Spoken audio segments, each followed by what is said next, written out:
Hello friend, मैं doctor Akhilesh Kumar Rai exam target में पुनः एक बार आपका स्वागत करता हूं। आज मैं जैन धर्म के बारे में बताने जा रहा हूं। जैन धर्म के बारे में समीक्षात्मक आज बताऊंगा, फिर अगले कड़ी में बताऊंगा। सबसे पहले बात आता है कि यह शब्द कैसे आया जैन, तो संस्कृत के जीन शब्द से आया है। जीन शब्द से जिसका अर्थ होता है विजेता। जैन धर्म में कुल 24 तीर्थकर हुए।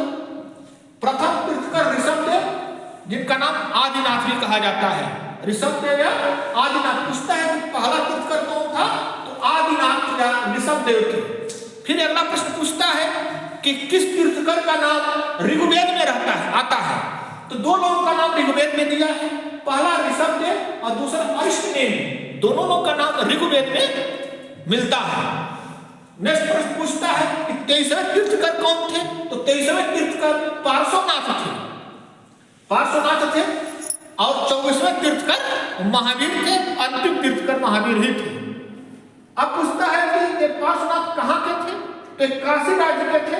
इनके पिता अश्वसेन थे और माता वामा थी। इन्होंने 30 वर्ष की अवस्था में गृह त्याग किया था। पूछता है कि पार्श्वनाथ कितने वर्ष में गृह त्याग किया, तो 30 वर्ष में। इनको कहाँ ज्ञान प्राप्त हुई, तो समेत पर्वत पर 83 दिन तपस्या करने के बाद इनको ज्ञान की प्राप्ति हुई। ये लगभग महावीर से 250 वर्ष पूर्व थे। महावीर स्वामी से 250 वर्ष पूर्व थे। अब आता है कि इन्होंने 4 व्रत दिया था। महावीर ने 5 दिया था, लेकिन पार्श्वनाथ ने 4 दिया था। सत्य, अहिंसा, अस्तेय, अपरिग्रह। नेक्स्ट आता है महावीर स्वामी के बचपन का नाम वर्धमान था। इनका जन्म 599 ईसा पूर्व में वैशाली के कुंड ग्राम में हुआ। कुछ लोग 540 भी कह देते हैं कहीं पे, लेकिन असली 599 है, वैशाली के कुंड ग्राम। इनके पिता सिद्धार्थ थे, जो ज्ञात्री क्षत्रिय थे। कहा जाता है कि पहले महावीर एक ब्राह्मण परिवार में उनका जन्म होने वाला था, लेकिन इंद्र ने उसको परिवर्तित करके उनकी माता त्रिशला के गर्भ में परिवर्तित कर दी। इनकी माता का नाम त्रिशला था, पत्नी यशोदा थी। यशोदा से एक पुत्री पैदा हुई थी जिसका नाम था प्रियदर्शना, और प्रियदर्शना का विवाह जमानी से हुआ था। प्रश्न पूछता है महावीर स्वामी की पुत्री का नाम तो प्रियदर्शना है और उनके दामाद का नाम तो जमानी है। नेक्स्ट प्रश्न आता है महावीर स्वामी कितने वर्ष तपस्या करने के बाद उनको ज्ञान की प्राप्ति हुई, तो 12 वर्ष तपस्या के बाद उनको ज्ञान की प्राप्ति होती है। उसके बाद आता है कि कहाँ को ज्ञान की प्राप्ति मिलती है, तो ऋषिक के ग्राम के पास ऋषिपालिका नदी के तट पे साल वृक्ष। पूछता है कौन सा वृक्ष था, किस वृक्ष के नीचे उन्होंने तपस्या करके ज्ञान की प्राप्ति की थी। बहुत महत्वपूर्ण है साल वृक्ष देना, याद रखना इस प्रश्न को। साल वृक्ष के नीचे नदी कौन सी थी, ऋषिपालिका नदी थी।